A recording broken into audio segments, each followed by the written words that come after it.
couple of years ago, I became obsessed with video games and decided to start reviewing them for the masses. You had to know how stupid I was. One day I woke up in the forest with no memories of how I got there. The location and the setup seemed quite familiar to me. I find myself once again stuck in the very same enchanted forest from all these years ago. You had to know that the spirit of the forest was calling me back to the haunted tower on the mountains. Drenched in water and mud, I made it up the tower to meet my fate. On the exact same spot I reviewed Amnesia all these years ago, I find a laptop set up with the Penumbra series ready for me to play. You had to know how happy I was.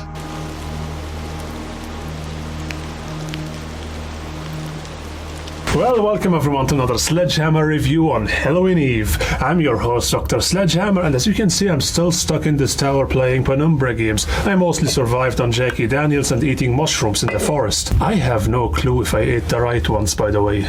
Well, folks, in the last episode we had a look at the first official frictional game ever released, Penumbra Overture. A game that would go on to define an entire game genre of survival horror games with a formula so strong that people still copy it to this day. Now, I had a blast playing this game, but in my opinion, the game is just slightly above average, because the puzzles relied too much on reading diary pages, the monsters were boring and predictable, and I have never played a game where items were available in such abundance. And for fuck's sake, they had staff members like the screenplay writer do voice acting gigs. But I digress. I mean, between all the abandoned projects, the demos that took forever to develop, and their very limited budget, they did pretty good for the first game, in my opinion. Besides, frictional games took all the criticism I just mentioned here very much to heart to improve the gameplay of the next game. And now I get to enjoy the fruits of their labor. By the way, before I forget, spoiler warning, I am gonna be spoiling some of the plot for you, but I'm not gonna be ruining the game for you so you can still play it for yourself. They already got themselves a far better voice actor. I can actually understand every word he's saying. I also very much dig the art that has been used here. A great way to recap the last game.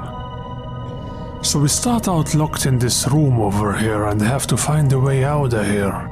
The fuck is happening outside? Dude, that sounds fucking horrible.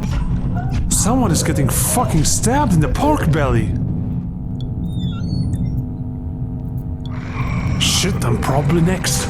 Okay, now I get a sense of urgency to get the fuck out. Okay, we have an air duct over here, that's gonna help me, but it's screwed to the wall and I do not have a screwdriver anymore. I had one in the other game, but it was taken away from me for some reason. I mean, I have looked everywhere. Oh, what's this? A coin? Maybe I can use this as a makeshift screwdriver. Just gotta select it from my bag, and no, the coin is a little bit too thick. Ah, I got it.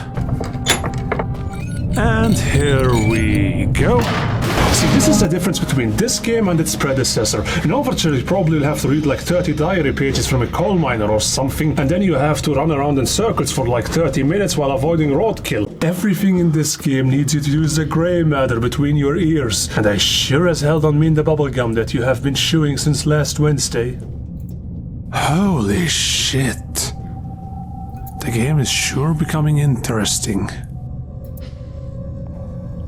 Okay. Oh fuck. Fuck, I feel like a fucking idiot. The sign was right there. It was right fucking there. Now I have a gas leak over here that I need to take care of. Quite curious. The pipe comes from the freezer and contains coolant in a gaseous state. Shit, they're going all in with the atmosphere. Well, lucky for me, the door is locked. Now on to finding out where the pipe leads to. Is that Heinz Ketchup?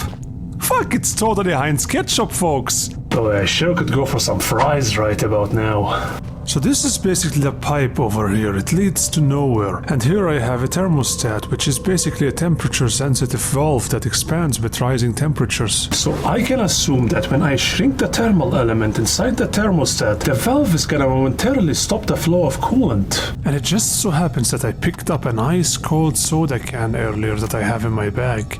Well, here goes nothing. And it seems to work. Now we can move on. Of course, the puzzles in the game gain legendary difficulty without you even having to wander off half across the shelter. Frictional Games really got creative here. I have been stuck in this room for an hour and I have absolutely no idea what the fuck I'm doing here. All the doors are closed. I have absolutely nowhere to go. My only two options are to either find the blood of a trusted source, whatever that means, or open the electricity board. The problem is it's rusted shut. I'm running out of ideas.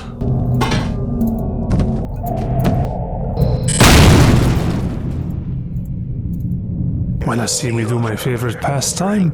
Here I'm listening to Elof Carpenter for the 5th time. I really like the part where he gets butt fucked. Species president. No, please!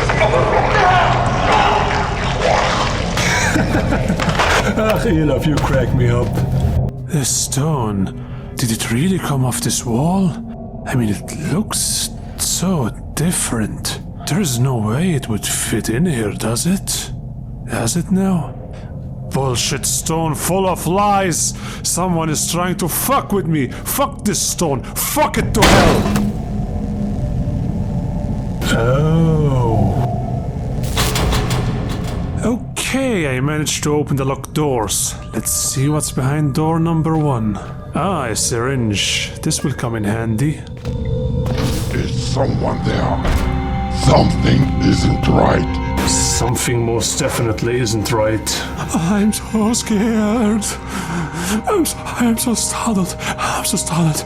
I'm so startled. Look how the camera is shaking. Oh my god. Do you feel how scared I am from the shaking of my camera? Do you feel it? Shit. What the fuck is this? That right there. What is this?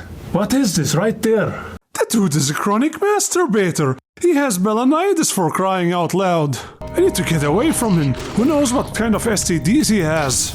As in both Amnesia and Overture, you can easily get away from monsters by running into the next area. I mean, the obvious difference is that occasionally the game at least teases you that the monster is still there. Look, at the end of the day, this is probably a game exploit that Frictional Games is probably never gonna get rid of. On the plus side, however, I really like the fact that I don't have any more weapons that I can defend myself with, which is a real improvement over the previous game. Often you will not expect them in the least. I mean, the monsters here are absolutely not on the level of the Gatherers from the Amnesia series, but they are more than enough to spook you.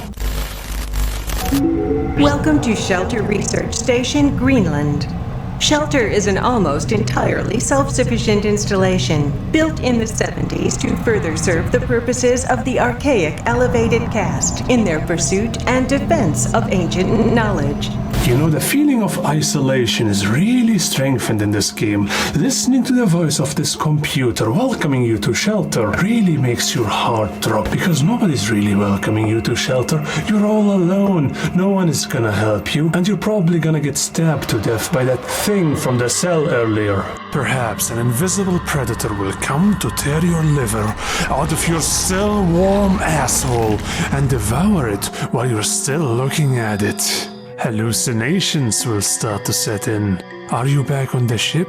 Was this all perhaps just a dream? Or are we in hell? Is the noose of fate slowly tightening up on your throat while you smell the stench of your burning flesh?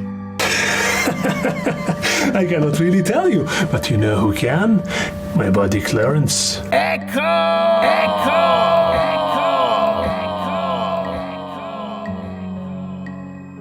Kinda empty.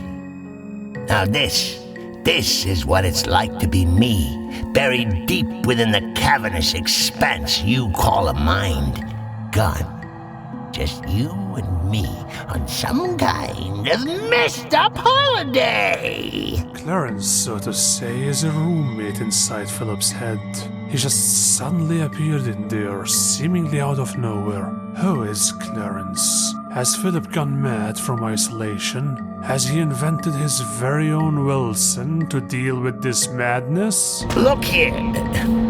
It seems, yeah. The visual cortex of this monkey is certainly of a simplistic design. If I can just... There, you see? It's like molding clay. For all we know, Philip could be possessed by Satan himself. Clarence sounds like he has ties to Beelzebub. Or is it perhaps that virus everyone is talking about? No matter what Terence is, he has proven multiple times that he can manipulate your mind and he can even make you see things that are not there. How peculiar. I could have sworn we remembered there being a door here before. How queer! At some point you actually find that motherfucker to be hilarious, and you feel like you can work with him. Is this what having Stockholm Syndrome feels like, perhaps? Another person you will talk to is Dr. Swanson, a female doctor that got herself locked in her own research lab. She claims to have a cure for the virus that infected everyone here. She's rather friendly and she has an incredibly sexy voice. Pull a silly face if you can hear me. Oh, very attractive. It's almost as if she's trying to seduce you. Look, I need you, and, well, if you do get me out, I'll give you the biggest hug of your life. Christ! Go here, go there! Can you trust a good doctor? Or is she after something else? Who can really blame you for the outing here? After all, didn't so many before her cause you so much hurt? Well, folks, what can I say? The game is an absolute masterpiece. In some aspects, I'd say it's even superior to Amnesia, its spiritual successor. The game makes Overture look like it doesn't belong in the same game series, and that's not because Overture is a bad game. Black Plague is just so much better, which is why the final score for the game is gonna be an 8.5 out of 10, and a full recommendation to buy this game. Before I forget, Frictional Games actually released a second sequel in form of DLC for this very game. I tried playing it for a little bit, but I do not feel the urge to complete the game, if I'm honest with you, as I feel like the story was wrapped up perfectly within the first two games. If you guys want, let me know in the comment section below. I would review the DLC as a game on its own if you guys want me to. Well, folks, it's high time for me to get the fuck out of here. I still have the map from last time I was here, so it should be a piece of cake. And I will see you guys on the next Sledgehammer review. Bye.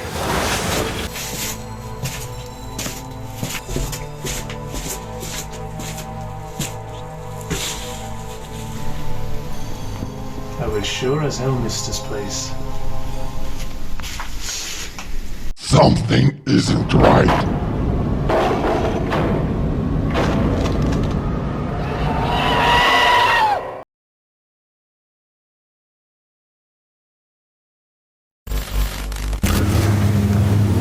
It's still showing me 8:30.